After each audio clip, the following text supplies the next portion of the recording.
Hey everyone, welcome to the Rise and Above podcast, a platform for you to share your story. Oftentimes, we all have something that happens to us in life and we have no way of sharing. Many people want an outlet, whether it's writing a book or going on a massive networking platform or starting an inspirational social media account.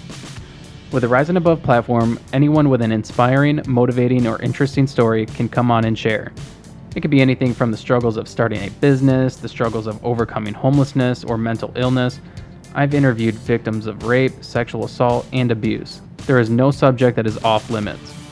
This platform offers a safe and fun way for you to share your story through a one-on-one experience. If you would like to share your story, the best way to reach out would be through social media. You can find me on Instagram and Facebook or through email. All the links will be provided in the show notes. Thank you for listening. Welcome to the Rise and Above podcast. My name's David Hess, and today I have Ada with me. She is the CEO and founder of Boss&Broider. It's a local copywriting firm. So I guess with that being said, how are you doing today? I'm doing great today. It's Saturday. It is Saturday. It is Saturday. You have any plans for today? Yeah, I'm actually gonna hang out with my mom today. There's a restaurant that has like a special menu going on, so we're gonna do that. Get our nails done. Oh, Girls Day. Girls Day, exactly. That's cool. Yeah. Saturdays are for the girls. Is it? Yeah. Do you have a banner or a flag that says that? No, I should make one, right? You should. I should. Let me hop into Canva when I get home.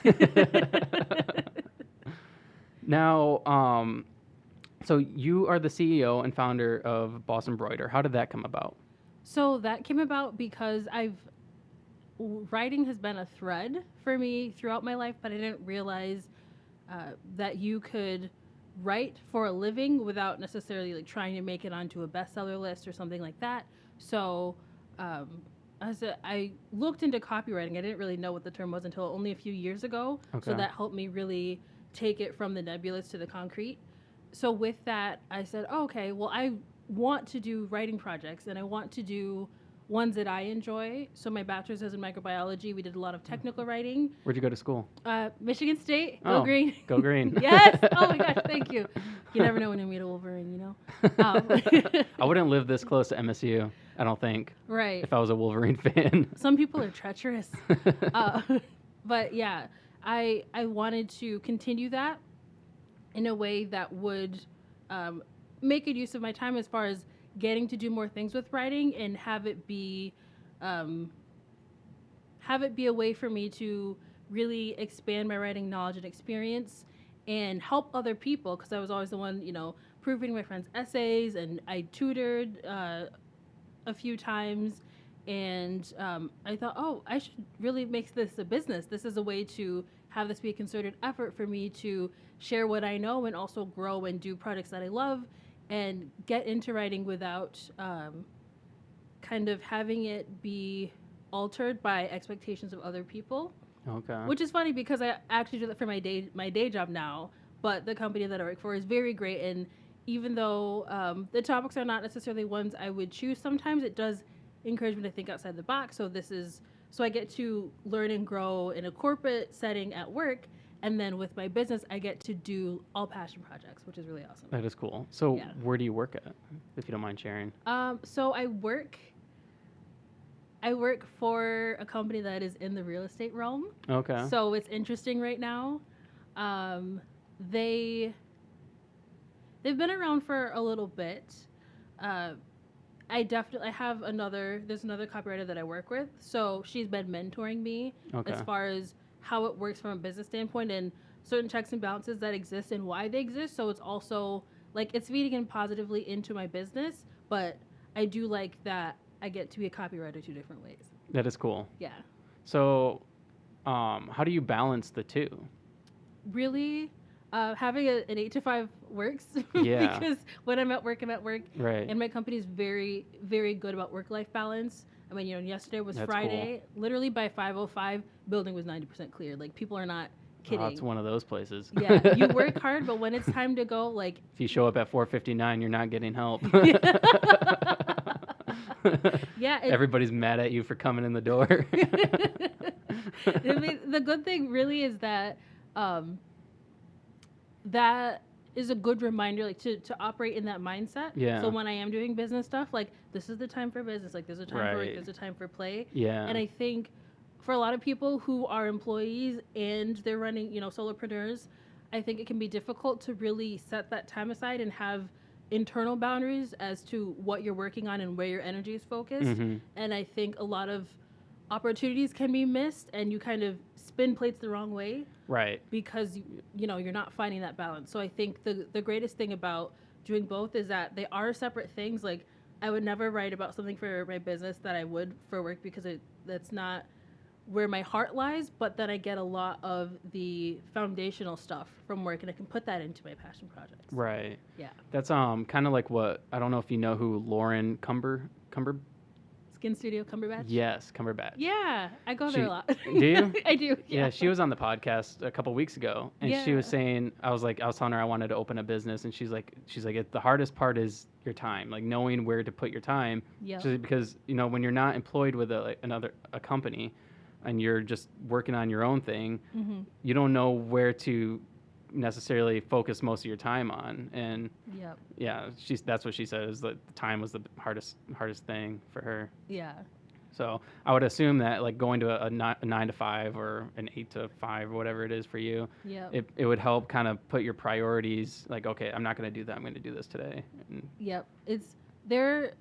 I think the most interesting place where I've seen that really be tested is on my lunch breaks.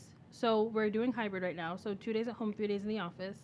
And like there are some days on my lunch break, I'm like, okay, I'm going to do 4 things. And then the last 15 minutes I'll eat and like watch something mindless on YouTube. oh, But cool. but there are other times where it's like, no, I need my lunch break. Like I've been writing hard for 4 hours. I can make that customer service call later. They're open till 7. So so and also, with family members and if you're planning something, you want to have input and group chats and things like that. Right. So really I think just that 1 hour is kind of like a microcosm of knowing when to use that to rest and knowing when to use that to get stuff done. Right. Yeah.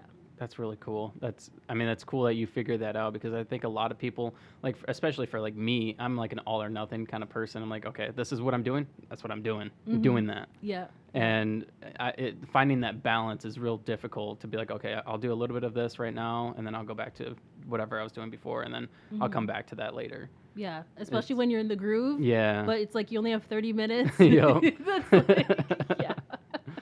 So that's real cool that you're able to find that balance.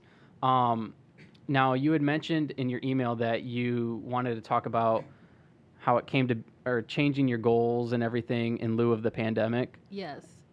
You want to talk about that a little bit? So I'll go back a little bit and Okay. then so I am newly in the 30 plus crowd, not too far into my 30s.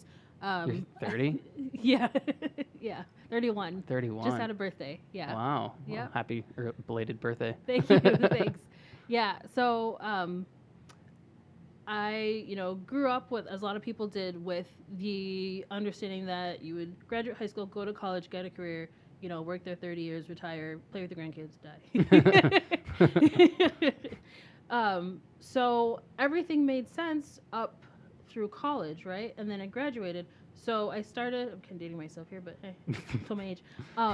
So I started college in 2008, graduated 2012. Okay. So that was an interesting time to be alive, like it is now. Yeah.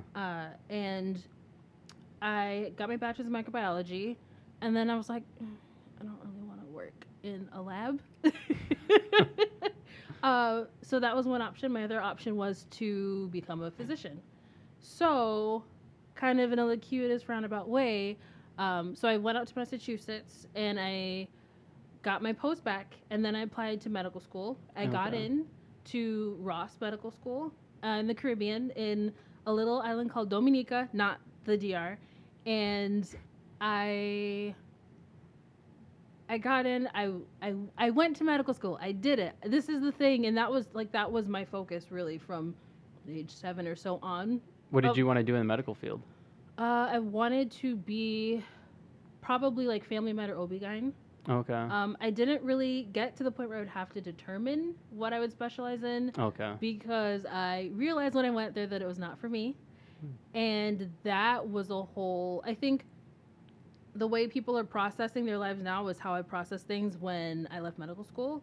because I was like, I'm a smart person. I have a degree in science, but there's just something about it, and really being in those classes, like I don't want to do this for the next 30 years. Right. I think it was disappointing to me. I feel like I let a lot of people down because that's the sort of news you tell everybody. So it's like, I told everybody. That you're going to medical school and Yeah. they're like, oh, congrats, that's awesome. Right. And then like, okay, how's it going? Well, I don't know because I'm not there anymore. So I think a lot of people have those kinds of moments in their life where they're just like, oh, well, I'm going to like fade into the background. Like you don't hear about a lot of people who went into a professional program and failed because they didn't graduate. Right. But for me, graduating would have been failing because I would have been really stuck in that career with the student debt and everything. It's like, let me get out while the debt balance is lower. I think it's important that you say that because that happens to so many people. I literally was just talking to my wife yesterday about this, and because she was talking about how she regretted not doing certain things, and she didn't necessarily say she regretted because she doesn't really regret anything, but she wishes that she did more in college and whatnot and took more advantage of the time that she had there to explore, do other things. And I had said that, I always wanted to have that experience. I never went to college, but I'm glad I didn't because I know me, and I'm never happy, I'm never satisfied. And if I had done something that I wanted, if I had went to college for like social work or something, because that's one thing I wanted to do when I was 18 years old, is work in the social care field, I wouldn't want to do that today. Right. And I would have been really upset if I went to college and got in all this debt to go to college, and then now I'm stuck in this field to try to pay off my student loans, and I'd be stuck there forever.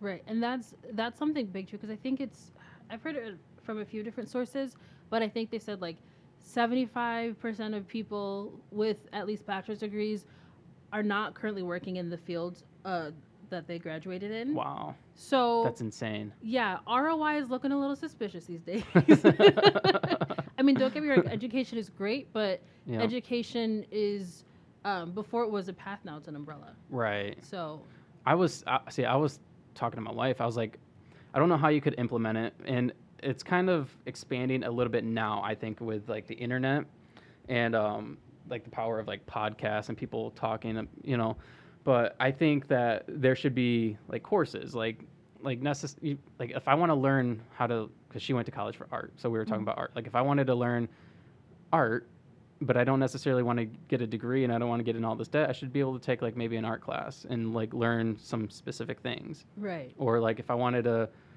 go to school for like media or something to learn how to do a podcast, I should be able to like take a podcasting class or something. Right. But now, they with the internet, they have like master classes and stuff that you can do. So it's kind of going that way, I think. But yeah, I think it's kind of like with TV. It's like everybody has, the package with all the things. So, like I have 1,000 channels. That's like someone who has like a PhD. And then if someone's like, we have, basic cable. It's like, hey, I got the bachelor's. So now it's more like, well, I just want Netflix and Hulu. Right. And it's like, well, I just want, like 10 credits of business training and then maybe 10 for podcasting. Right. And now you can start a podcasting business. Right, exactly. So I think it's definitely going to get interesting. The landscape, I agree, is changing as far as like Udemy and Coursera and Skillshare, all these different. Obviously, this is not an ad. I'm not.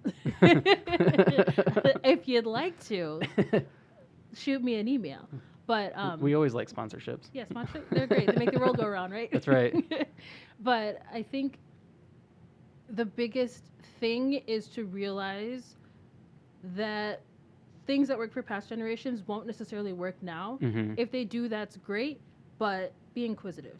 Right. Because these are your years. This is your money, your time. Mm-hmm. So I think something I would have done is, so I was always in the science building because, that was my major. And then I saw people going to Broad, the business school, and I was like, oh, that must be boring. Like, I thought business was like, you're miserable, you make a lot of money, but you're wearing a suit for 16 hours a day. You have all these stereotypes because I never, I never took a class. And I think, especially the way that gen eds work, you can take a lot of things and have it cover your bases. Okay. If I would have taken one business class, like, my whole life trajectory could have been completely different. Really? Yeah. But I thought, oh, you can't. Like, you have to stick to, you have to. And nobody told me these things. Nobody said you have to. But I thought, like, oh, I don't want to be undecided. That's embarrassing. Well, I was Right. deciding on something, but I didn't know why, which is worse. Right. Exactly. You know? Exactly. But they don't care. The school don't. doesn't care. They don't. They want you to be able to pick a course and stay on that course because they're making money from it. Exactly. And they charge you more, like, the higher you go. So it's like, you really Right. have to. I mean, you've got to run it like a business to some extent, but also, I mean, the advisor that I personally had, I went to her August freshman year, and she was there for research. I think the advisorship was really just bundled in with what she wanted to do, and she was like, I don't really know how to help you. Oh my gosh. And then I go back in January, she was like, I still don't know. Oh. So then I was just like, you know, and I wasn't as self-aware as I was 18 years old. Right. So I went to the general advising place, and they helped me like graduate and like make sure I met all my requirements. But I didn't really have anybody to say, hey, make sure, like, freshman year, you take your gen eds, but be open to different things. Mhm. So looking back, I can see, oh, well, I really like writing for this. I was in African Student Union and some Nigerian American, and I was just like, okay, like, I love writing the emails, and, you know, these things would happen. It's like, hello, writing. Like, I tested out of college writing because through passing my AP exam for AP English, and I still went into science. Oh my gosh. You know, you don't put things together till later, but Right. for anybody who's watching, if you feel like you're on a path and this is the path you've always wanted, that's great, but don't be afraid to just take 10 minutes and watch a YouTube video on something, to look Mhm. into something. Because if that opens the door, there may be a fear. They're like, oh, I don't want to switch because I told everybody X, Y, Z. Right. Especially the younger we are, the fewer responsibilities we have, like, take that time. Because Mhm. you don't want to be 45 years old telling your kid to do something that you wish you could have done, but you don't really know why. Right. You know, it's not necessarily because you see them thriving in it, because you think that's stable. A lot of things are getting shaken up right now, so take the time to explore while you can. So many things are getting shaken up right now, and that's I think the positive thing about the pandemic is people realize I don't like working this job. I'm laid off anyway, so why not go do something that I want to do? Why not start that business I wanted to start? Exactly. You know, like, I'm not making any money right now anyway, so Right. just might as well take the risk. Yeah, and that was... We might die tomorrow anyways of COVID. But really, I mean, to finally get back to answering your initial question, how I got into copywriting, especially like as my primary source of income, was, so I spent most of my 20s in nonprofit. I was in nonprofit, learned a lot about mental health. I was a counselor for about a year and a half Oh wow. in Massachusetts. Wow. I mean, that was a really formative experience. I also considered going and getting an MSW, but I saw that and I was like, the burnout is...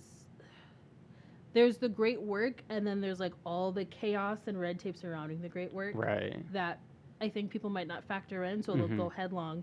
And there was a point where I was actually just like trying to find, because I always saw myself getting a master's degree. I'm fortunate enough to have both my parents be college educated, so Cool. that foundation was set. Right. But I still had to navigate my own college experience, and I think I didn't know what questions to ask my parents. So, you know, we're on good terms. We talk regularly, but I think a lot of it was just like, you kind of have to bump your head a little bit anyway. Mhm. Yeah, you So- got to find your own way. Exactly. Yeah. Exactly. So I was in nonprofit, and then I went to medical school, and then I came back and moved to Grand Rapids, and then I was like, well, I know nonprofit. Nonprofit always has openings, you know, as long as there's grant funding, there's openings in nonprofit. Right. So I was a community organizer for a couple years. What nonprofit did you work for? So I worked for the West Grand Neighborhood Organization. I was their bilingual community engagement specialist. Bilingual? Yes. What language? Spanish. Oh, cool. Yep. Cool. So hablo español. Hola por todos los hispanohablantes. No soy nativa, pero a mí me gusta explorar y aprender sobre culturas diferentes y sobre tipos diferentes de personas,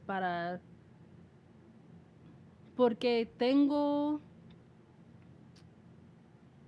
It's better, but I don't speak Spanish at home. Nigerians don't speak Spanish. That's that baseline.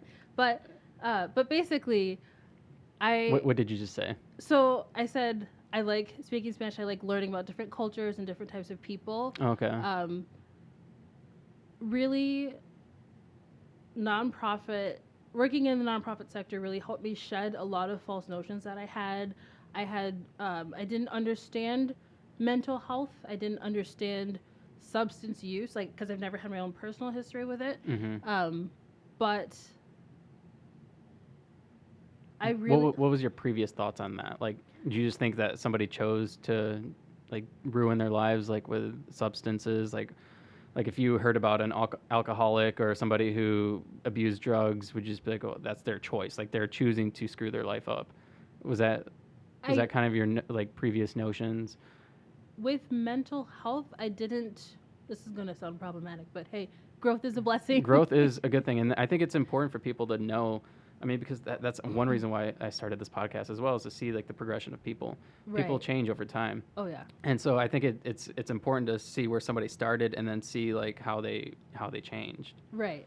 So I didn't understand the validity of mental health originally because like I said, I didn't know anybody who had really gone through something and was open about it because I think people go through a lot in silence and in darkness. Mm-hmm. So there was that side of it, and then there was realizing how substance use can keep somebody like falling back into unhealthy cycles, Mm-hmm. and seeing people because over that year and a half we had people who would come in every few months, and then once you read their files, then that makes that helps you put everything together, like cycles of abuse. There was this one person from a really prominent family out east, and they were like the black sheep of their family, but they, trigger warning, they had a lot of sexual trauma, and he had physical damage internally because of the sexual trauma. Wow. And he was middle aged, and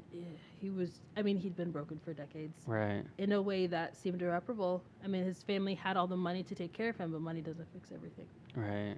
So that was as close as we could get, was to just be there for him in the way that we could. Mm-hmm. But I think because of his family status, they also didn't want to acknowledge because it was intrafamilial, so that people don't want to say, "Oh, I'm the cousin of a so and so." Right. So Right. yeah, so I learned a lot with that as a counselor, and then as a community organizer, just seeing how policies work and seeing how Do you? I'm people- sorry. We keep going down these small little rabbit holes, and I know you're trying to tell your story. Yeah, you're good. But working in with that, did you see how policies did it affect? Do you think that I don't know how to word it, but do you think it had a positive effect on the nonprofit and what they were trying to like achieve overall, or was it a lot of political like? Kind of both. I saw the importance of getting to know your local politicians. Everybody vote, please register to vote. I know politics is a hot mess. The two-party system has failed us. I'm going to go on the record and say that. Mm-hmm. I agree. But it did show me the importance of knowing your local politicians, because you do have sway, at least with your vote, but definitely also as an organization. We would partner with other neighborhood organizations, and we actually formed a collaborative. We'd have meetings with people from the city, and we were able to affect positive change in that way.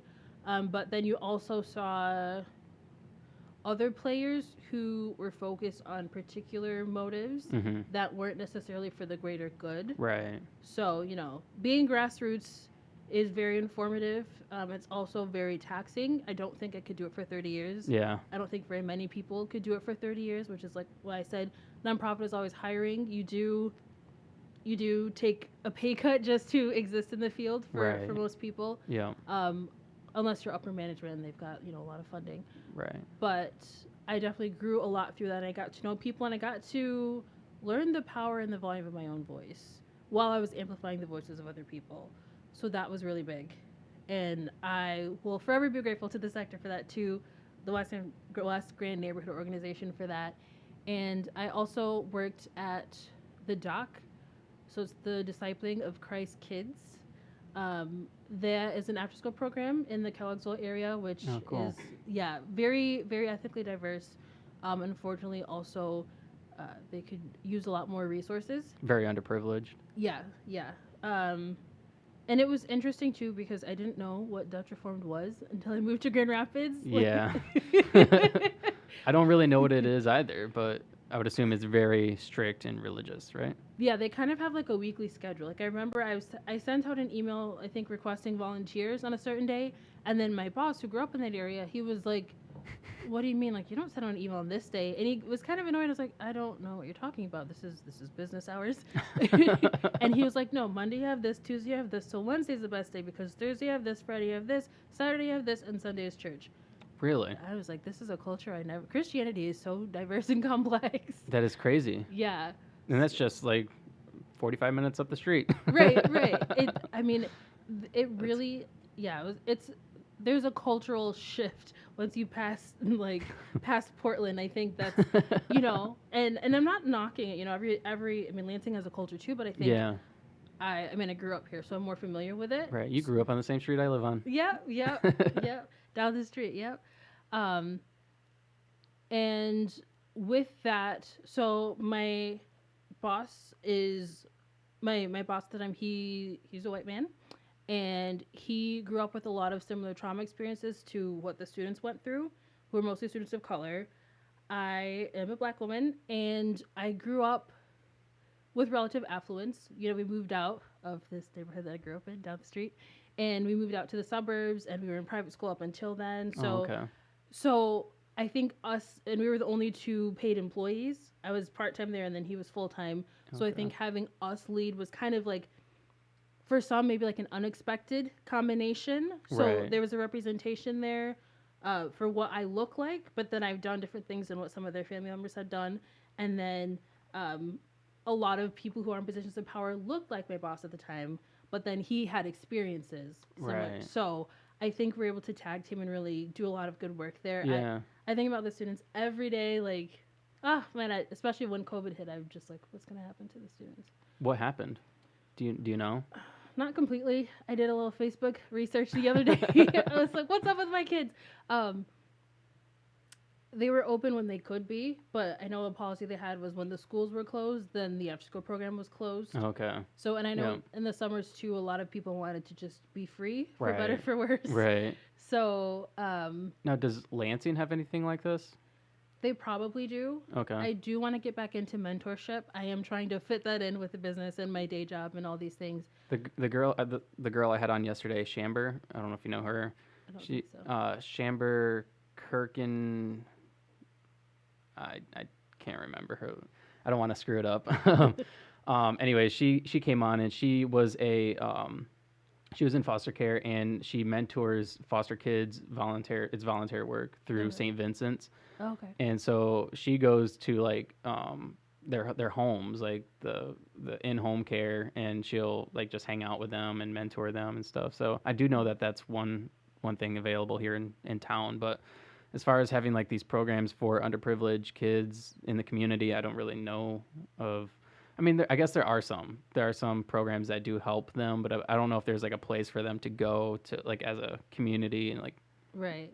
play games or even like have tutoring or stuff like that. Yeah. Like I've seen stuff like that, but a lot of it typically ends around 5. Yeah. So I'm trying to find one. Like, anybody want to be open till 7? Because I'll come over.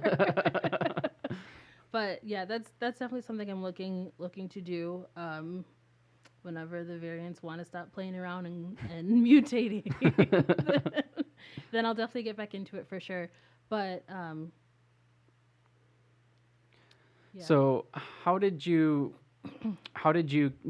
you start this business? Was it during the pandemic? It was, I know it was in July of last year or the year before. Okay. So was it during COVID? I think it was during COVID. Okay. I mean, I have the paperwork, but quarantine time is a little bit of a new dimension. So It's I mean, especially when you're starting a business, it's like, okay, this is what we're doing, and then it's like you're diving into all these different things, all these different avenues. So I'm sure the time frame is not quite there. Right. It's kind of I'm still in the launching stage too, so I think that's a Oh, little bit okay. harder for me to be more definitive with. But I know it was in July that I officially became an LLC, and I was like, all right, we're doing this. Got So the WordPress website. so and what everything. made you the WordPress? Yeah. um, what made you want? You said what made you want to, but like, what was it during the pandemic that you were just like, okay, this is what I'm doing? Really? So, okay, so fast forward through my community organizing days in Grand Rapids. Mm-hmm. I moved back here. I started working again in nonprofit, new level, managerial level. So that, What nonprofit? Can you say? I'm not gonna say No? no, Okay. no, but they are in Lansing. Okay. Um, What do they do? they do a lot of things. They have many branches. Okay. Yeah, because my experience there was positive and negative. So I'm gonna Okay. leave them anonymous. Okay. Positive in letting me know what I do and don't want out of a work experience, Okay. and about um, learning to become assertive and learning better habits for being in a work environment. I think I have historically been the type of employee to just figure it out. In nonprofit, you're wearing a lot of hats anyway. Mm-hmm. So, and I went from smaller ones to a larger one. So I kept the mentality of I have to wear 6 hats. Who doesn't wear 6 hats? There's 3 of us. So Well, I would imagine you would have to because everybody because typically with nonprofits, you're working with people from the community, and everybody's different. It's Right. not everybody's not the same, so you would have to kind of adjust your approach with things. I'm assuming for every individual, right? Right. And it really that becomes an impetus for you to be independent insofar as learning to educate yourself on how to be those different things to different people, Right. because that benefits the organization, and you work for the organization, you want to do the work. Right. But I had to learn how to delegate, especially being a manager, because everybody comes to you for things because that is the structure and that's what you agreed to, but seeing that in practice is different. Right. So then you realize, okay, well, if I'm going to get out before 9 p.m., not really 9, but there are times where I'd be there till, 6 o'clock. Right. And I didn't have to, if I would have delegated, then I would have been able to have a better work life balance like I do now. Right. And I mean, it's a day night difference, but then I have to realize too is part of that was really, like I said, you have to start with the internal boundaries. Like if I'm leaving at 5 or, like now I'm like, okay, 5:10, I have to get off this computer and clock out. Right. But before I'd be like, oh, let me just do a little bit more. Let me just, Oh. that. You could be up till 2 a.m. if you let yourself. Yeah. Yeah. So with that, I'm losing track of the question now because we're like the rabbit trail group, but it's all for good. But the difference, yeah. So how I got into this, yeah. So the difference with that was, like I said, learning to delegate, learning what I do and I don't want out of things. And it's like, well, if I can spend this much time doing something where I realize even though I'm working hard, I'm not thriving. And there are other people who are more type A and they're really built for this and they'll know how to get things done, way ahead of schedule and also still leave at 5 o'clock. And I hadn't really mastered that. And it was something that didn't have my heart the way that copywriting does. Right. So I think a lot of that was like maybe a little bit of me being avoidant, like I'll take care of these things and then I'll do them like at 4 o'clock, then I'll start doing those things and then I'm there till 5:30 because like little things like that where you negotiate with yourself, but you're not always the best negotiator with yourself. So with that I realized like, okay, well, copywriting is what it's called and they're hiring. So I started looking at different places where that looked to have the type of that they were looking for the type of employee that I wanted to be. Okay. So with that, I was going through the application process and really envisioning like, okay, if I have to take a pay cut, but then it's a healthier work environment for me, or it's more supportive or has more of what I need, Right. then I'll do that. And I was like, Lord, if it has to be a $10 an hour job, I'll do it. Because Oh, I have saved. I'm not trying to use my savings, but right. if that's what it takes for me to get my foot in the door, okay. Because the economy is weird right now. Whatever. Thank God. I believe in God. I'm very grateful that He's blessed me with the position I have now because it is not $10 an hour. Awesome. Yeah, and it's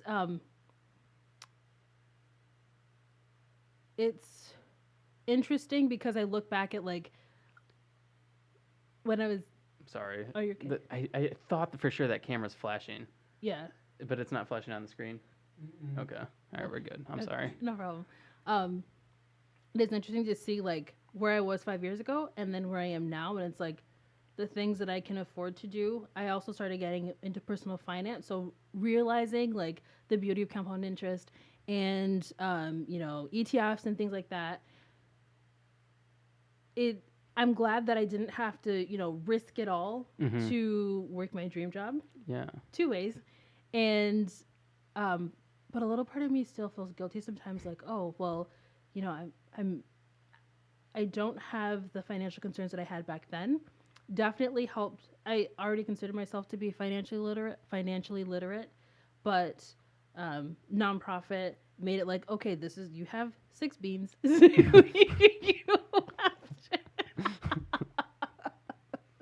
Make those beans do what they need to do.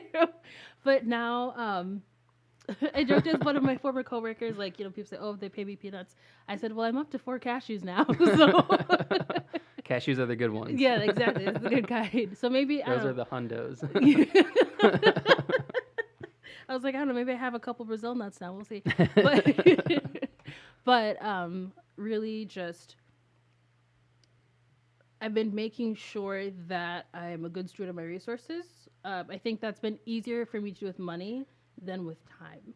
Okay. So now I'm learning the time thing. And finally, answering your initial question, what caused me to make the switch during quarantine and start the business was realizing that fear can hold us back. And you'd realize that you were being fearful. Exactly. So kind of like with college, how college was like, I wasn't even thinking about other options. Now I'm thinking about them, but I don't want fear to be like, I don't want to just be ruminating on it. Mm-hmm. I want to be acting on it. Right. And if it doesn't work out, I'm fortunate enough I have a day job. I've got things covered in that area. So I can structure my time so that I can really give it the old college try, pun intended, and right.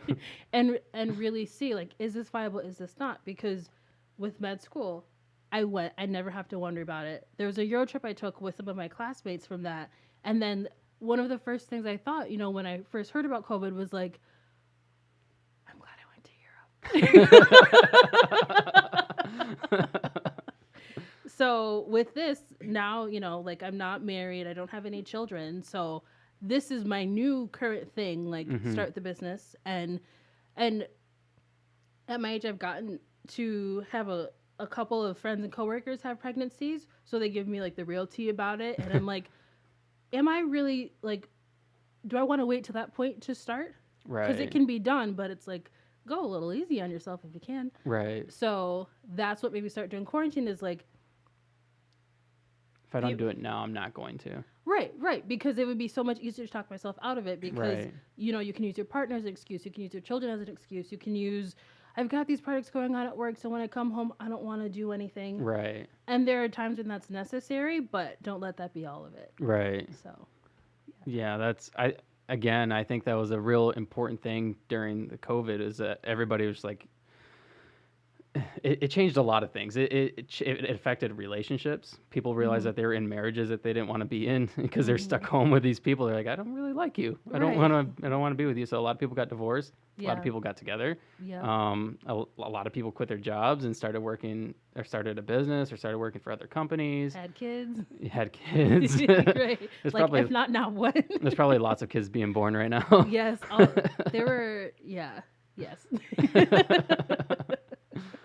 I had a question for you, and I slipped my mind. You were talking, and I'm just like, I don't remember what it is. Yeah,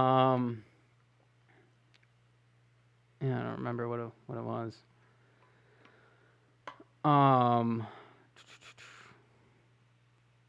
Yeah, I'm sorry, I don't remember. No problem.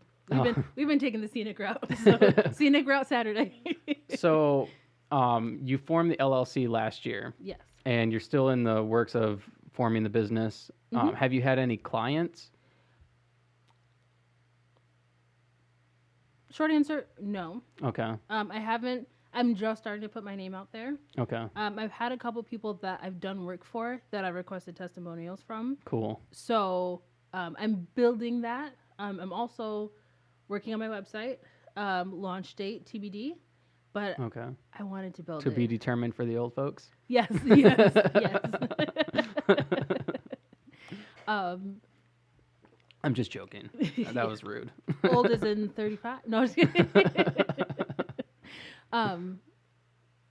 But yeah, so I've not, and that's a fair thing for me too, if I'm going to be completely honest, because it's like, once you have a client, then you gotta make sure I know how to do invoices and get the bookkeeping right and all these things. Do you think this is something that you're going to do on your own, or are you going to like outsource that to another company? Are you going to bring in other companies to help you, like, so that you can focus on what you actually want to do and you don't have to worry about those side things? I think initially I will be a solopreneur, like in the truest sense of the word. Okay. Gathering information, like me building my website, like I bought lifetime access to a course. I'm not gonna bump my head on everything, but I want to do it myself because there's something. You created your own website? I'm creating my own website. Creating. Yes. Okay. Yes. How hard is that? It's interesting. I don't think I've hit the hardest parts of it yet. Okay. But it's something I definitely want to know how to do. So I'm a fan, like I said, personal finance. There is another Nigerian American, Tiffany Aliche. Her name is the Budgetnista, and she lost everything in the recession. So when I was in college, like, I'm gonna graduate with a bachelor's in science, she was like, I lost my job and my condo got foreclosed on because no more money. So she built herself from the ground up, and now her businesses make, I don't know, tens of millions of dollars. Maybe they just hit 10 million recently. Who is this? The Budgetnista, Tiffany Aliche.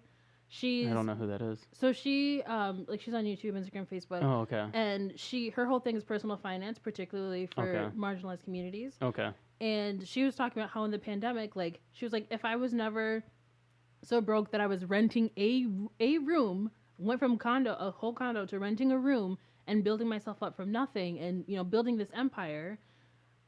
She's like, back then, because she has dreads, and she had to teach herself how to redo that because she didn't have money to outsource that. Right. So it's really that mindset of like, let me learn how to do the basics now. So if I ever have to fall back, she's like, in the pandemic, I wasn't getting my hair done. I had to do it myself because I still had TV appearances. I needed to look presentable. Wow. So it's that kind of thing for me of really just, if I learn how to do it once, then I can always fall back on that. So like we talked about before with education being an umbrella, it's not just like, how to set all this up. So, one day you'll be in some big fancy studio, all Hopefully. these things. Yeah. That's the dream, right? Yeah. Great stuff. Great stuff.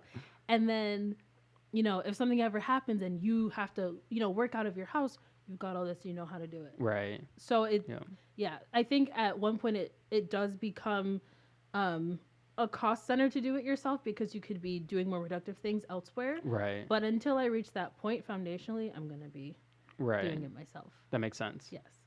Yeah, that makes sense. And I think there's something to doing things yourself too, especially like for a business. I mean, because that's one thing with the podcast is I didn't know how to do a podcast. I'm like, I have no idea. I don't know how to interview people. I suck at talking. I'm not a good talker. I don't know much about software. I don't know much about computers. I don't know much about microphones. I don't know anything about cameras. Right. I'm going to try to do a podcast. Hey, and here you are. I don't know anything about lights. And so it's just something that I've had to learn how to do on my own and learn how everything works. And I think there's something to that because, again, like you said, if something happens and I can't have somebody here helping me or, I got to regress the podcast back and from back to stage one and, do it in my basement like I'm doing right now, then it won't be a problem. I'll know how to do it all. So exactly. I think that's important. Right. Yeah. And you're knocking out fear preemptively. Yeah. Because if you're someone who who had the blessing of someone like, oh, I'll put you in this studio, like, oh, great, I don't have to do the struggle bit. Right. But then if you, for people, it's kind of like a catch-22. It's like, because if you ever had to take even one step back, they might give it all up because they don't want to have to figure this out, and there might Right. be an embarrassment factor of like, oh, well, I was leasing a beautiful studio for $100,000 a year, and Yeah. now I don't know how to do it for $500. Right, So, exactly. And I yeah. think it's important to know how much hard work goes into something too, Mm-hmm. because then it makes you appreciate the whole thing. And it makes you appreciate the people who do help you out, because you're like, I understand, like I Yes. get it. Yes. Shout So out to Charla Burnett of OT Consultancy. I took her small business workshops, so just shouting her out. She's a good businesswoman. So cool. they're a good business person. Yeah. She helps you out. Yeah. I took her workshops, and that was my first foray into like, it's not just ideas, like there are existing concepts and there Okay. are existing schools of thought that are worthwhile to tap into before. I think it's important to have your own good original ideas, but you also have to work with the existing zeitgeist, because if you come in and you're on a different frequency, So you want to explain like the copywriting? Like if somebody wanted to come in and copyright something, what type of things do you copyright? What would it be? Like, so I would do ad copy, like social media ads. so if I wanted to, I'm sorry, if I wanted to bring like an ad to you for the podcast, Mm-hmm.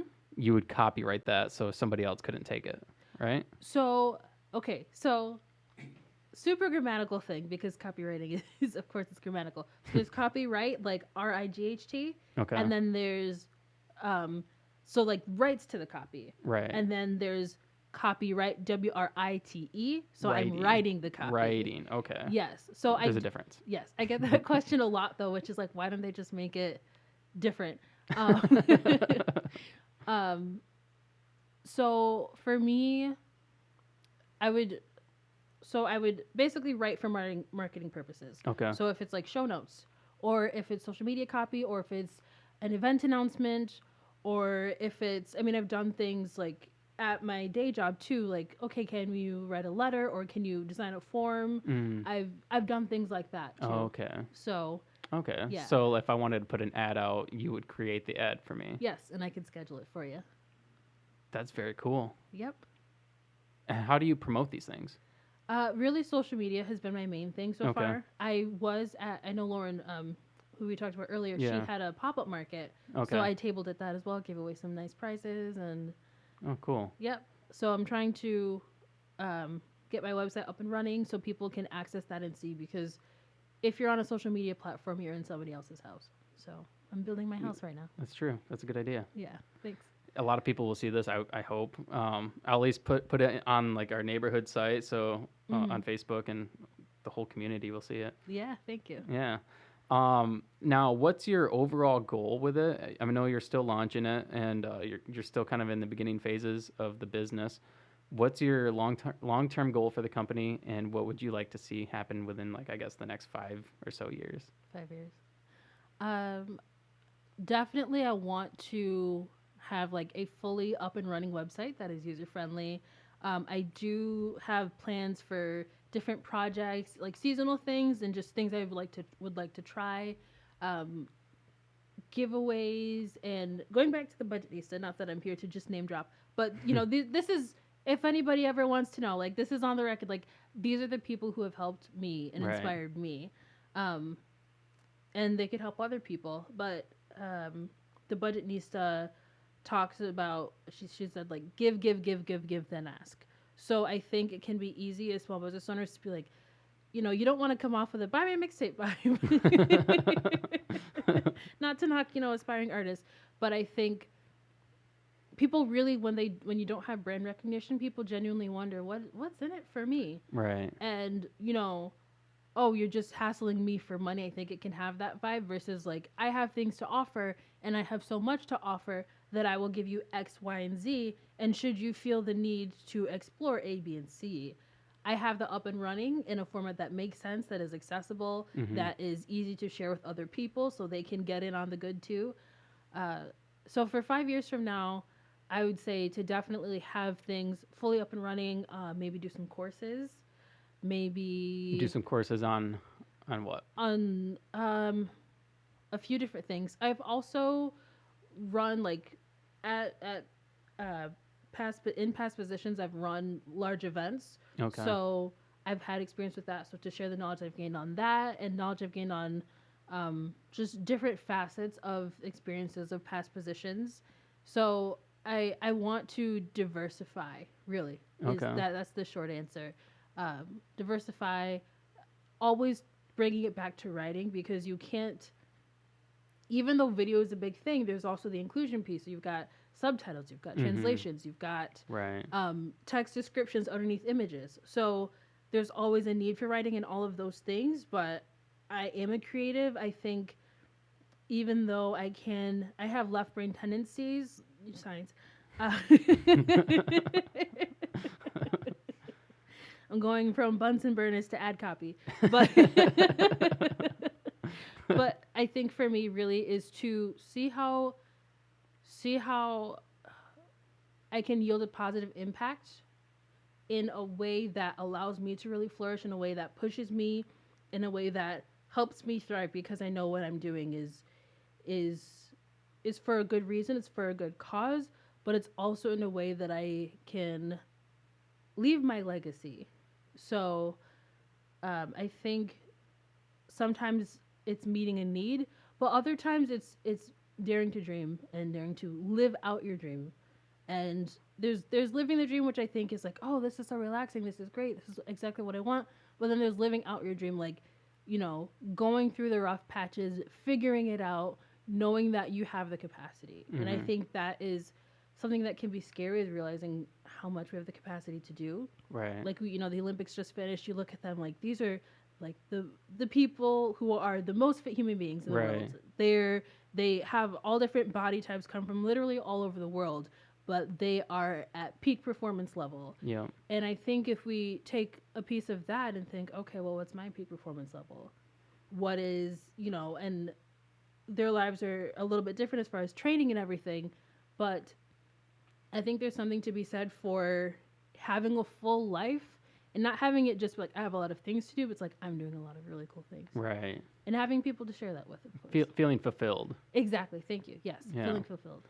Yeah, I think that's the most important thing. I mean, because you could have a job where you're making $500,000 a year, you're doing well, you're killing it. Yep. But you might go home every night and drink a whole bottle of whiskey or something because you Right. hate your life, you hate your job. Yep. That's not really the dream. I hate it when people like you're like, hey, how are you doing? Oh, I'm living the dream. Right. Like, no, you're not. No, you're not. You hate your life. You're saying Right. that out of you're saying that because you have to say that. Exactly. And that's the case with a lot of people. Is they're not living their dream. They're not really doing what they want to do. Right. They're going to this 9-to-5 job or whatever, and they hate doing it. Right. So Right.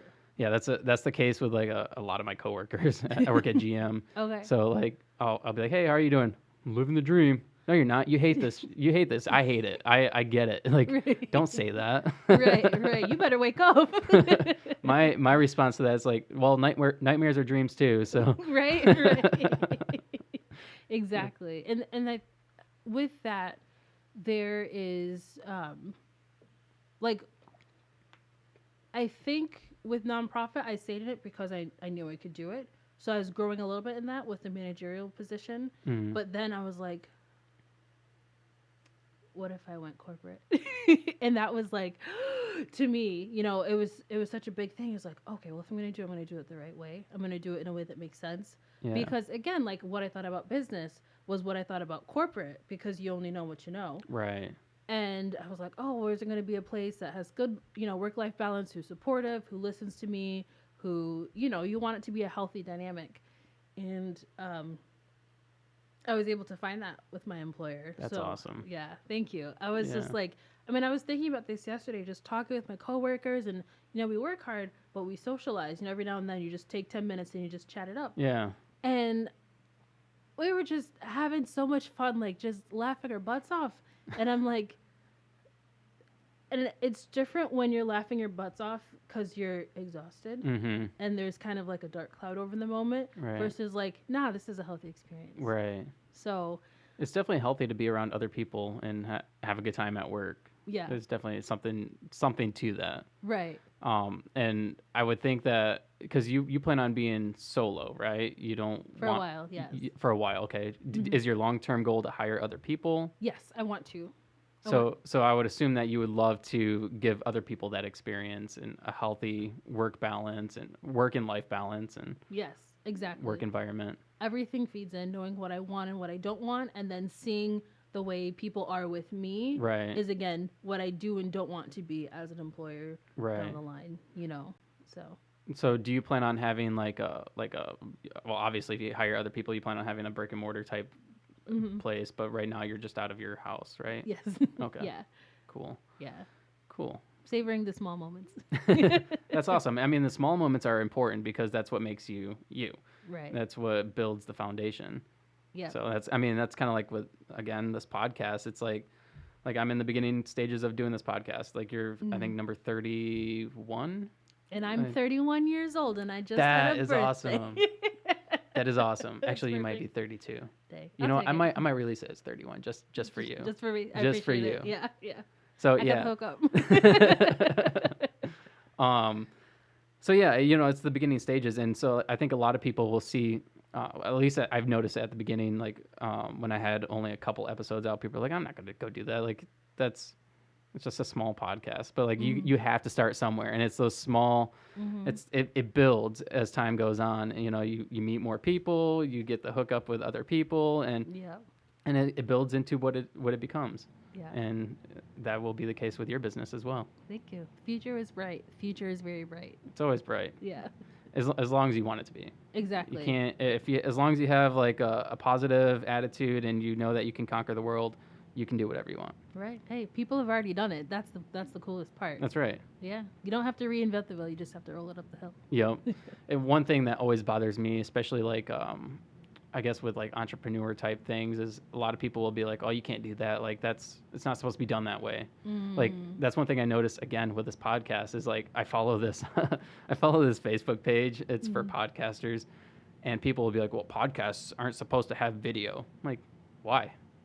You know how many podcasts I've watched that have video? I know. I'm like, all the big podcasters have video. Like you listen to Joe Rogan, you listen to like all these other big podcasters, they all have video. But I'm like, why is there a specific way of doing things? Why can't you invent your own way of doing it and have it work? Right. There's no right or wrong way of doing things, most things. And it's crazy until it happens. That's right. And then everybody's trying to do right here. Everybody's right. trying to do, you know, what are the like ghost kitchens, how they're disrupting the restaurant industry. Like, What's a ghost kitchen?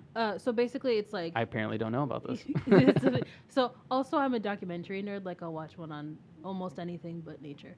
I do recycle though.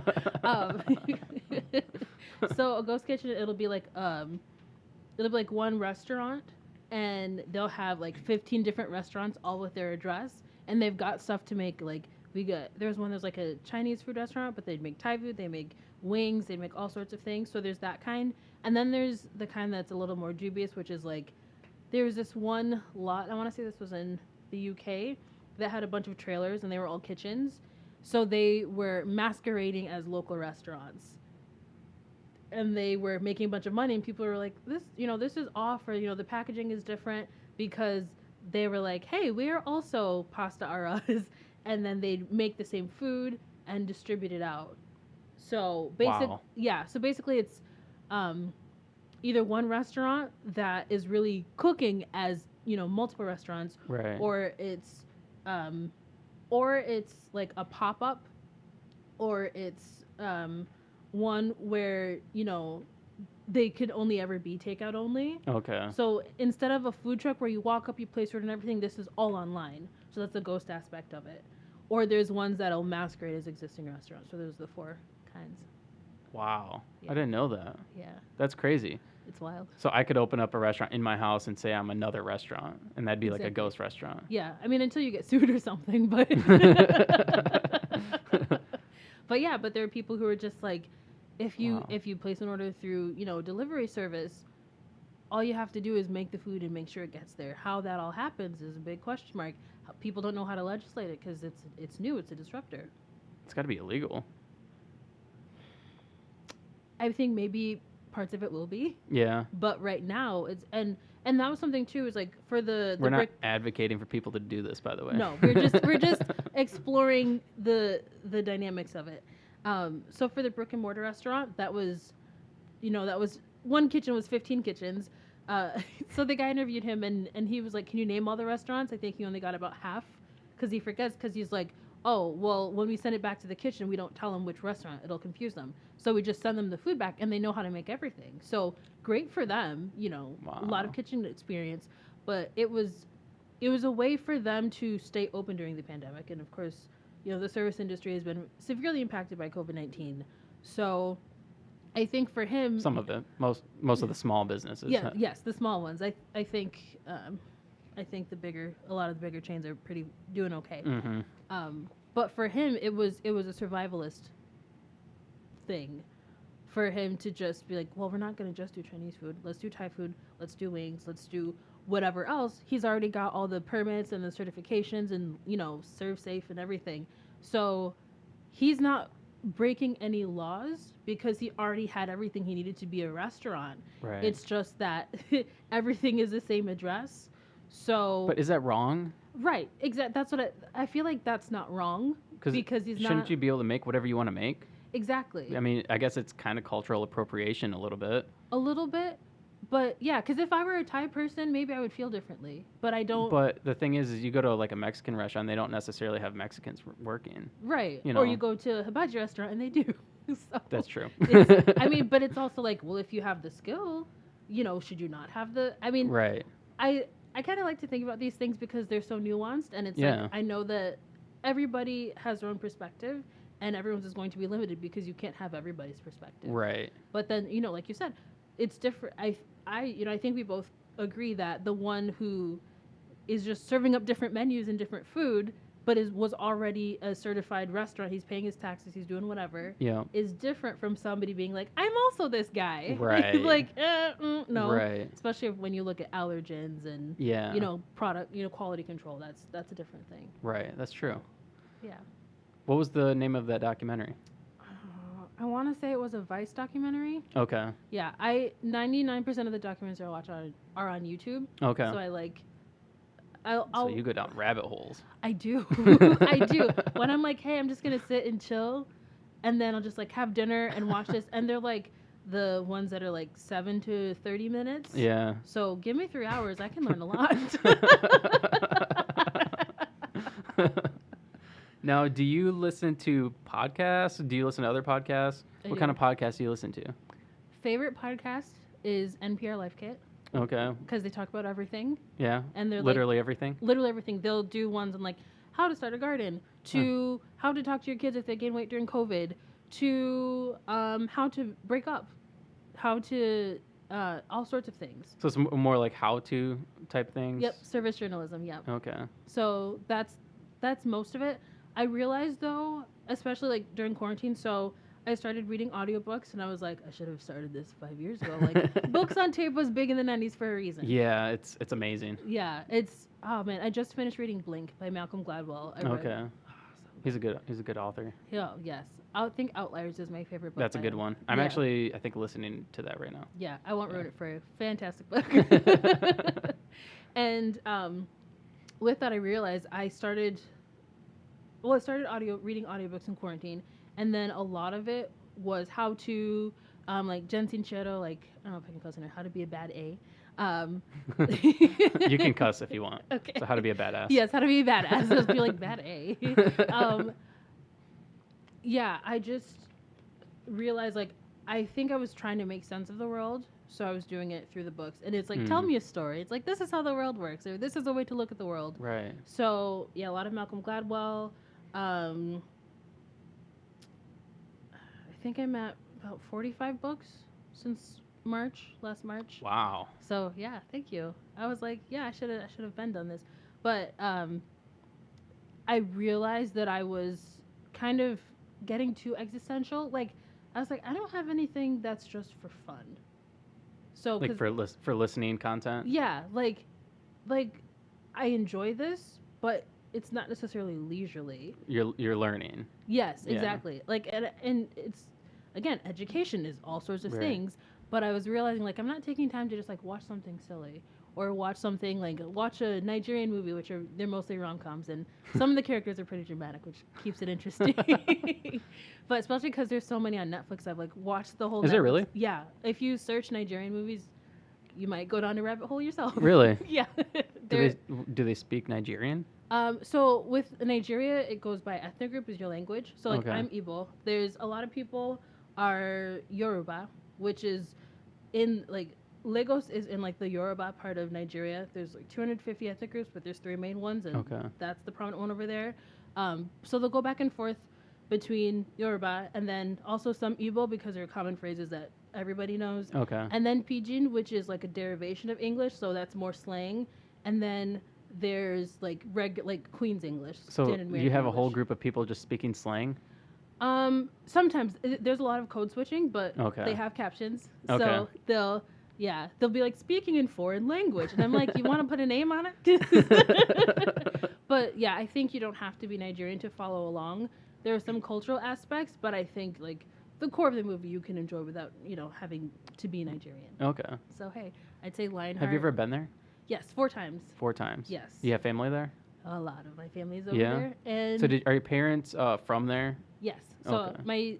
I'm the oldest of 3. Okay. My siblings were born here. Okay. Or siblings and I were born here, and my parents grew up in Nigeria. Wow. So yeah. Why did they come here? For college or? So my dad came here for college and then Okay. did his college stuff, and then my mom and I got married after my mom did her nursing training in Nigeria, Wow. and then she was a nurse here for public health nurse for like 25-ish years, Okay. and then now she runs businesses. So What does she do? Like So- what businesses? she runs some adult foster care homes. Really? Yeah, and she's been doing. She says she's retired now. I'm like, this is the most active retirement. Yeah, but she's a hard worker, and she's shown me a lot of traits to have, like definitely the work ethic, of Right. course, and the fact that I think she showed me like people expect certain things out of you, but like you can do bad all by yourself. You can find ways to thrive that make sense for you, because Right. people will talk regardless. Mm-hmm. And as long as you have like a good core group of people, because I feel like you should always have somebody to bounce ideas off of, because Yeah. like I said, it's kind of hard to set boundaries with yourself, or certain things are meant to be conversations, Right. external conversations. Yeah. So she's definitely taught me a lot about just like finding your path, and I think the United States has more opportunities in the sense of there are more options over here. It's not that, like, she went to a great school system. There are colleges. We drive cars. We wear clothes, so people know Africa is a continent. Just want to put that out there, because I've gotten some interesting questions over the course of my life. Oh boy. Yeah, and I'm just like, I'm exhausted. What kind of questions? So We're going down a bunch of different rabbit holes, Bunch but of this is holes. interesting. Yes. There have been times where I've said, "Oh, I'm Nigerian," and then people are like, "Wow, your English is really good," and I'm like, "Of course, your English is also really good." So there's that, and then there'll be times where people are like, "Oh, were you born here, or were you born in Nigeria?" And I'm like, "Oh yeah, I was born here." Like that's a common question, but then, Sorry. oh, you're fine. And then Camera's irritating the crap out of me. no problem. I can't look at it. Don't look It's at like me. catching the corner of my eye, and it's Yeah. like, I don't know why it's doing that. Oh, we're good. Yeah. All right.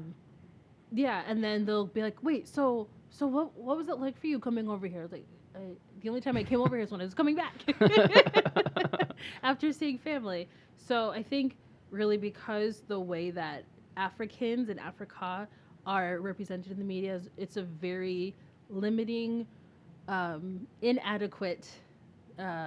Representation. Yeah, it's really a negative representation. So Okay. there's, me being black, me being a Nigerian, me being a woman, me being a med school dropout. If people want to... You're a failure. I'm a failure. How But dare I'm you. thriving. I think there's a lot of things, like my mom has had, not all of those same experiences, but some of those, and she speaks with an accent. She's more bilingual than I am, Igbo and Okay. English. Both my parents are, honestly, I need to get on it. But I think people hear their accent and then they just assume a lot of really erroneous things, Right. and they don't give people the chance because they think, oh, well, you must have only done X, Y, Z. Or they'll be for me like, do you know what this is? Do they have elevators? Do they have... What? Right. And Do it's they like... have elevators? And also it's... like I said, you can't have everybody's perspective of people who only know that from the media. They don't know any Africans. They don't know any like first generation African Americans. Right. I think they, you're prone to just use the information that you have because you don't have anything else. So I think it gets sticky when people don't realize that they're operating without tact. And then it becomes frustrating for me because it's hard to tell like a tactless question from a microaggression. Right. And then there's also like that decision fatigue over, 30 plus years of life. It's like, I don't really know how you mean it. Right. Sometimes I can tell if I have a little bit more rapport with the person, but then sometimes people will just come up and like kind of demand that you educate them about any aspect of your experience. And I'm not doing that, by the way. Right. This is all I consent. This is all volunteer. You're not, this is a positive experience. Okay. But it's difficult because sometimes you do have the time to educate, and sometimes people have gone and looked up stuff, but they don't know what is, they don't know how to vet the resources that they're accessing. Right. So I think it can be difficult, but my mom showed me like, any way you slice it, like you're not going to get it right 100% of the time, but you can still, your life can be a net positive by you working hard, by you doing your research, by you doing the work, by you understanding that not everybody's going to get it, but the world doesn't have to understand for it to be something good. Now, do you think that your parents pushed on the hard work ethic because they're immigrants from another country it's a third world country, right? Developing. Okay, so that's a personal thing for me is, third world for me is like we're all on the same planet. Right. So, but I mean, like, yeah, as far as what people would refer to a third world, like, it's not as Right. developed as the United States. Am I correct? Yes, it's redeveloping. I think. So, I'm sorry. No, you're good. So, do you think that your parents are pushing the hard work? Like, you could achieve anything you want, anything, regardless of what anybody thinks about you, because as long as you work hard, you can get it. Because they're from a place that maybe didn't have as many opportunities, or they didn't have as many, I guess, opportunities available to them there, or as they do here. Yes. That's definitely part of it. I think Okay. is like, if we like I said, my mom went to nursing school and she did phenomenal there. Like she came Right. here, and at one point she was recognized as like one of the top 500 nurses in the state. Wow. So That's yeah, awesome. Yeah, my mom was really cool. Shout out to her mom. No. So for the way I see things now is that yes, you can do whatever you want, but then as I've gotten older, they've shown me like there is this whole thing of like certain people don't want you to win, and I think this goes for everybody, but especially if something already makes you different from your peers or the people you interact with most frequently, is that there are unspoken rules to the how and the why. Like you cannot negotiate the same way somebody would if they are from the same demographic as the person that you need to get approval from in order to proceed to do, to get clearance to do certain things, or if you want a promotion. Why do you think that is? I think, well, there's a psychological component. I won't get too far into it because I don't know exactly all the science. But basically, if somebody looks like you, or if you have a shared experience with somebody, then you're more likely to be understanding of them. You're more likely, because they're more humanized to you. Right. So I think when people hear somebody speak English and their accent doesn't sound like their accent, then they might get defensive. For some people, there might be xenophobia, or there might be, well, I met a Nigerian in 1985 and they were like this, so I know you're just like this person. Or they ask you, there's one guy, this has happened a couple times, like, oh, I went to dental school with a Nigerian. Do you know him? Oh my gosh. Like, you didn't even give me a name. Is that your cousin? No, was that your cousin? Do you know him? Yeah. What, did we work at the same place? Like, right. It's like you, what? Right. From a place I've never been 15 years ago. Yeah. Without a name. I just, Nigerian, I know. I think it's easy to kind of put people in like a box because we don't know anybody from there, or from, like I don't know anybody. I've never been to Nigeria. I've never, I don't know if I've ever met, I've probably met people from Nigeria, but I've, like, I don't know. I think it's small-minded thinking, I think. Because, I mean, if you were to just be like, I don't know. I don't really know what to say. I think it's very small-minded thinking to assume that everybody from Nigeria knows everybody, and just like Right. they obviously don't know anything about the geographical Right. aspect of Nigeria, because I'm sure it's a big country. It's big. It's big. Yes. It's a I big. don't know what the population is, but I want to say like in Nigeria, there's like 200 million. wow, So that's yeah. a lot. Yeah. That's a lot of people. It's not like there's just 1,000 of us. We don't have one town in Nigeria. we're not. Even we're if- not a one stoplight town. We're a Even country. if there was 1,000 people, that's a lot of people to know. Like, Yeah. I mean, it's a dumb way to relate it, but a lot of people will be like, "Oh, you work at GM? Do you know so and so?" I'm like, "There's like 1,500 people that work there. And I don't know that. Like, who? What do they look like? Do you have a picture? I might recognize a person. I don't know." Right. Yeah. So it's kind of the same. It's not the same thing, but it's like I get what you're saying. Is people are like, "Oh, do you know that person?" Like, it's Right. dumb. It's a dumb thing to say. It's definitely ill-advised, but I think playing devil's advocate here, I think for some people maybe that is how they try to humanize people, is like, well, if you're like this person that I know, but they don't give you enough information, like, you know, he's from this state, or like, oh, he's in this department, like, oh, I don't work with people in that department. Okay, cool, then you don't know this guy at GM. Right. I think it can become like a grasping at straws thing, like, do you know this person from 8th grade? Because then, even though I don't talk to them and I haven't talked to them since I was, you know, wearing braces, I still think that if you know him and I know him, then that's, you know, now it's 1 degree of separation. Do you think that it could be, in some cases, people trying to find a way to like to bond? I guess in a sense, like I know somebody who is Nigerian. What if I do know him? Oh no. Like, do you think it's like, because there's obviously a cultural difference, and maybe they don't know how to approach it? You know, I don't know. Yeah, I think finding ways to connect with people can be very awkward. Yeah. So you just try to find mutual ground. You know, Exactly. that's what typically you do in a conversation. Like, let's find some interest. Exactly. So then it's just like, you know, like you said, oh, do you know this person at GM? Or like, Right. do you know this Nigerian I met in Scandinavia? Have I been to Scandinavia? So it's there's definitely like a cringe aspect to it, Yeah. but it's also like, I think at some point you do have to let it be like water off a duck's back. And the fact that they don't know, like I said, sometimes I have the energy and the time to educate. Other times you can kind of see that it wouldn't make that much of a difference. So you have to pick your battles with that. But that is why I love documentaries so much, is because I can learn without having to ask all the stupid questions. Right. Or the questions that I would feel really embarrassed about asking, but maybe they're fine with, but I don't want to run that risk. Right. So like I've watched a couple on like children of people who are trafficked in different countries.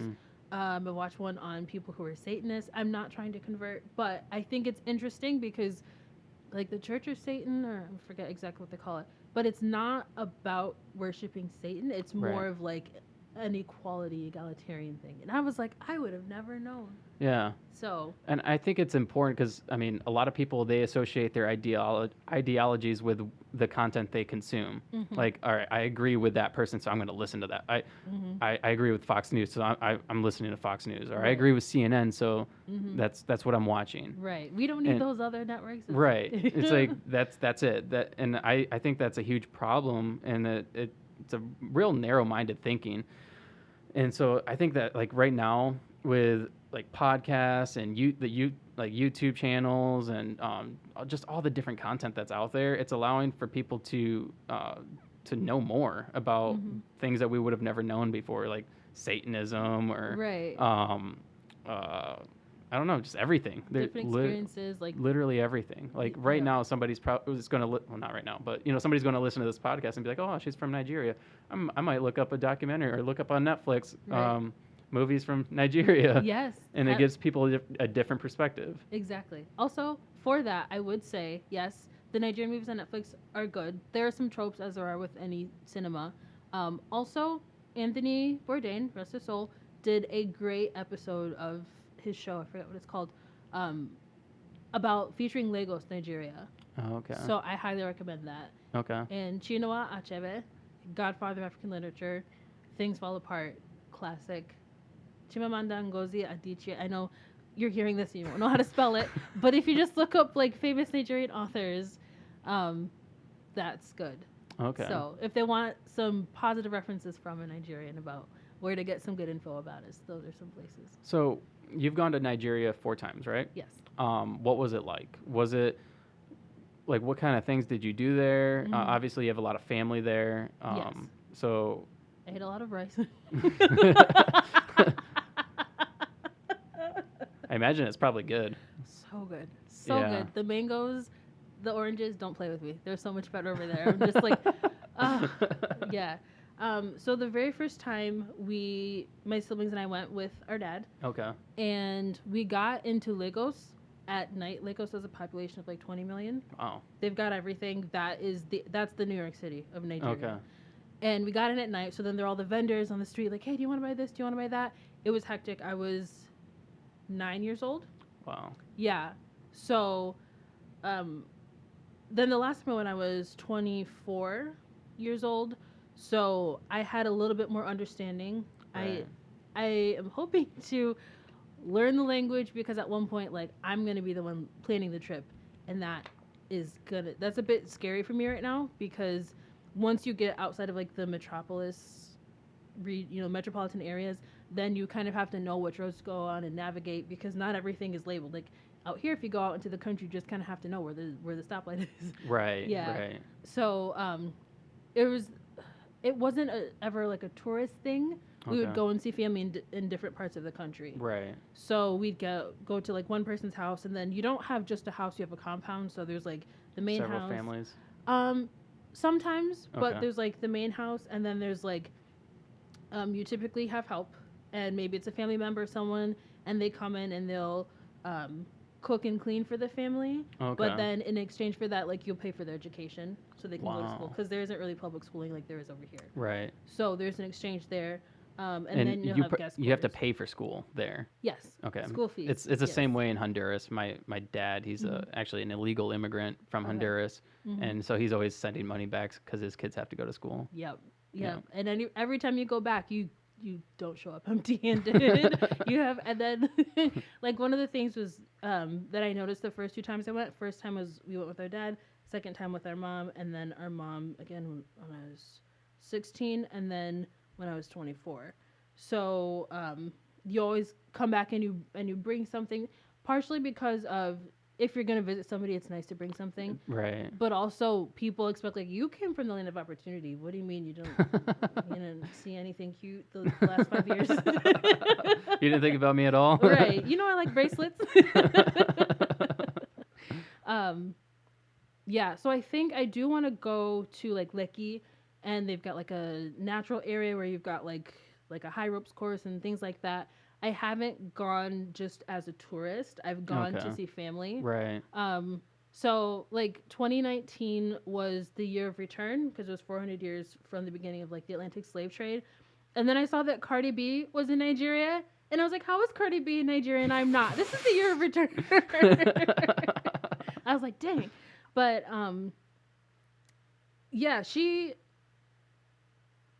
I think it's interesting because I see now kind of a rise in the interest of African Americans, Black Americans, whatever you want to say, the interest of them in African culture. There's definitely been like, unfortunately, a successful divide and conquer initiative going on. Like you've got the Africans, you've got Africans in Western countries. Like if you think like, oh, like somebody whose grandmother was from the deep South, and then you've got like Caribbeans, and then you've got Africans in non-Western countries. So I think we're all separated, and then based on where you are, there's division that doesn't need to exist. I think it's good to recognize like how different cultures have formed. Right.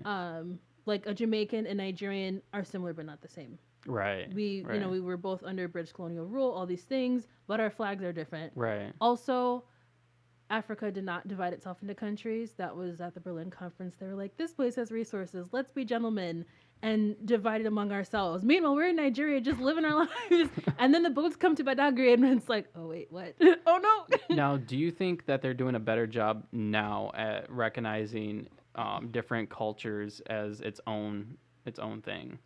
Who? Just everybody in Everybody? general. I think for the people who are willing to do the work and learn, yes.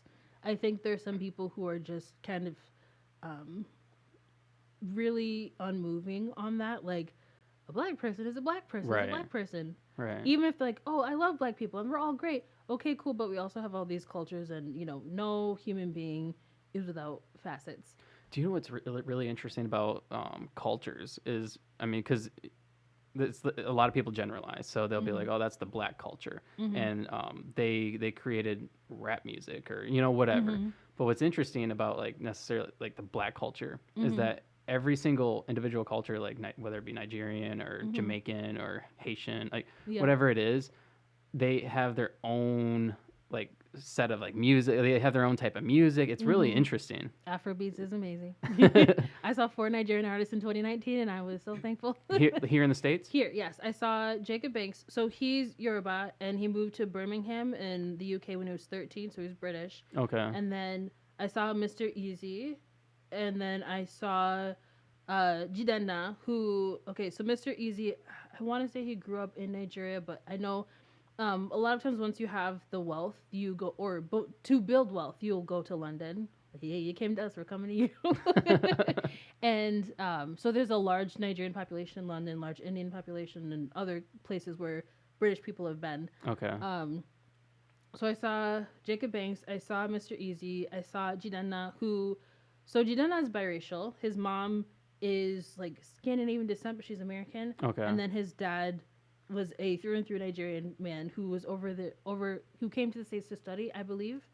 And he was raised, if I remember correctly, he spent most of his life in Nigeria until he was 7, and then he came over here. So his is more, is a different story there. And then I saw, who was the last one? I saw Falls the bad guy. I saw him in December of 2019. So it was, I wish I would have seen one of our female artists, but seeing them was interesting because their stories are all a little bit different. Right. But seeing them perform, like, the energy is the same and it's lit. How big are the concerts? So, because I would assume that most of the people going are Nigerian, because he probably has like mostly like Nigerian following, right? Yep, Nigerian and African. Yeah. Okay. Yeah. So, let's see. The first one, Jacob Banks, was in Detroit. Was it the Majestic Theater, I think? And then Mr. Easy was in Chicago. I don't remember where that place was. My sister knows, she lived there for a year. But it was a smaller venue. Okay. And then Jidenna I saw in Detroit at St. Andrew Hall, yeah. And then I saw Falls at Cola, which is a restaurant that like turns into a performance venue sometimes. So that's a bit smaller venue. Cool. Yes. Do you get to meet these people? Get pictures with them? I paid for a meet and greet with Jidenna. That was money well spent. He's a good looking guy. But that was cool. I did not meet the other individuals, but I was front row for Jacob Banks, and then I was front row like on the side for Falls. So I was in proximity, but it was cool. So when I met Jidenna, I didn't want to be like, "Hi, oh my gosh, I'm Nigerian too," because I feel like, yeah, Glado, that's everybody. That's everybody here today. But I don't know. In that moment, I was just like, let me be present. One, meet and greets are not $5. Right. So, you don't want to go and waste the moment, whatever that would mean for you. Yeah. So I bought a t-shirt. He sent my t-shirt, and it was cool. We took pictures, and I was like, yeah, I'm going to cherish these forever. And, I still have them. Hey. Hanging above your bed. No. I have a shrine. Do you want to see? No. But yeah, it was a cool moment. I'm like, he's a chill dude, but also it's like he just sang for us for 2 hours, right? And I think he has family in the Detroit area. He's like, okay, hey guys, meet and greet can't be too long because I'm gonna see my family, while he was on tour. But that was a cool moment. I do like meeting Nigerians in different spaces. Yeah. Because I know that it's like, they had the visa, it's everywhere you want to be. It's like Nigerians, we're everywhere you didn't know we were. Like there's some of us like in Poland and Wow. yeah, all over. I'm like, Poland. I mean, I thought Michigan was cool. But yeah, Wow, that's cool. That is really cool. thank you. Yeah. Yeah. That's cool that you stay pretty involved in the culture that you're from and you're a part of. Yes. Yeah. I try to, yeah. Yeah. That's really cool cuz I mean, like for me, like I said, my dad's Honduran, so I'm half Honduran. Yeah. My mom is a mix of a bunch of things, mostly like European. So like for me, I was adopted, and I was mainly raised like Caucasian, like in a Caucasian home. So I never like had that I guess that like the ethnic background. I never was really a part of that. Yeah. So like knowing about it now as an adult, it's like okay, like I feel like an intruder kind of coming in, like let me learn more about this or let me get involved. Like it feels weird, Yeah. you know. So I'm not really like in the culture much, like Because Yeah. you didn't, I didn't grow up in it. right. I don't feel like I'm a part of it necessarily, you know. So I feel like if I were to be like, oh yeah, let's go Honduras, Right. I'm gonna go to a soccer game or you know whatever, like Right. you know I don't know, just I don't feel that attached to it. Yeah. So I'm not Honduran, but I personally feel like even though you might not feel like you have the right, you do. right, yeah, And that's something that I've struggled with too. Okay, so I'm gonna tell you a short but kind of silly story. So you know how I said there's like English and then there's Pidgin, which is like the slang version of Right. English. So this was the third time we went to Nigeria. So my grandma couldn't really like she spoke some English, but obviously she was speaking Igbo. And so everybody in the house is speaking Igbo, and then here we are like the little Americans. Like that's when I really felt American. I was like, oh, my Igbo is trash. So then I thought, okay, maybe I'll speak to her in Pidgin. But for whatever reason, like I said, I was 16, so you know, formative years. But I was like, I don't want to speak to her in Pidgin because it feels, I don't know, I would feel like she would feel that I'm mocking her. If I was like, Right. Grandma, how you did? You know, like Right. just little. I felt like she would understand me. Did you hear that? A little bit. That was my stomach. Yeah. I'm growling. So I was like, feed me. I felt like it would be disrespectful in a way because growing up in the house, like we either spoke English or we speak Igbo, or sometimes I'll be walking around speaking Spanish just so I don't forget it. But yeah, I felt like, oh, I can't do that because it's like, I don't know, like if somebody, I don't know, I feel like something was off about it for me. Like I couldn't, Grandma, how far, Grandma, you know, just little things, even to start the conversation. I felt like I couldn't because she'd think that I was mocking her. Right. And then, so she passed away like a month before my high school graduation. I'm like, I should have just done it. Because if it went wrong, like, you know, like, so if you enter a space and maybe, you know, they're speaking Spanish or maybe they're not and they're just like celebrating being Honduran or Right. being Latino or whatever. Yeah.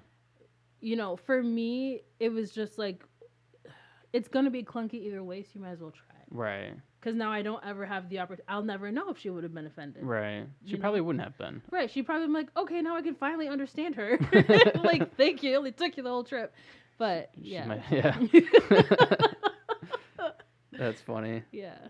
Yeah, it's like for me it's real strange to like I went and visited my dad when I found him. I found him like 2 years ago. Okay. Michael and I went because Michael and I have the same dad. Cool. We went and found our dad and we met him. And we met our family, and obviously they're all like part of the Latino like local community. Like I mean, we're from Lake Worth, Florida, so like it's Okay. south of West Palm Beach, Okay. and there's a pretty big Latino like community there. Uh-huh.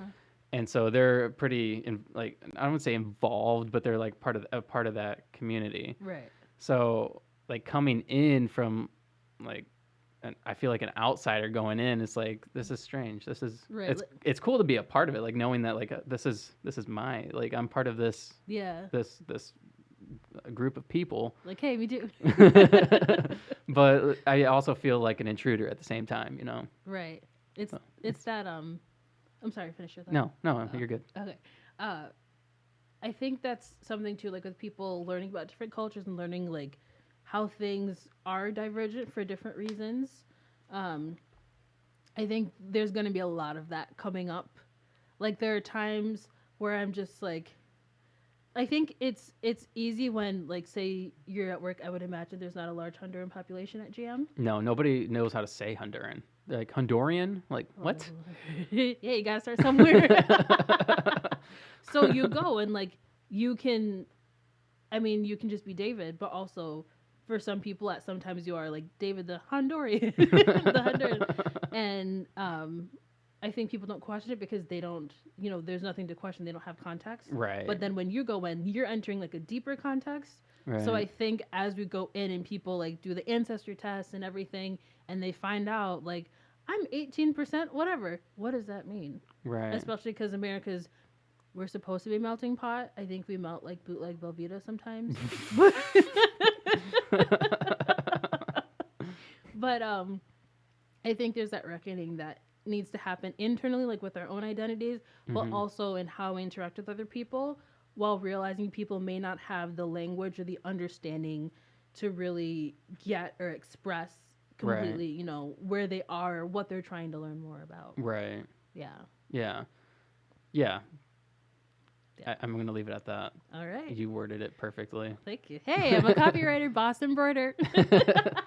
All right. So, if you want her services as soon as she's up and running, Yes. You're not necessarily looking for clients right now, right? I'll take clients now. You'll take clients. Okay. Yep.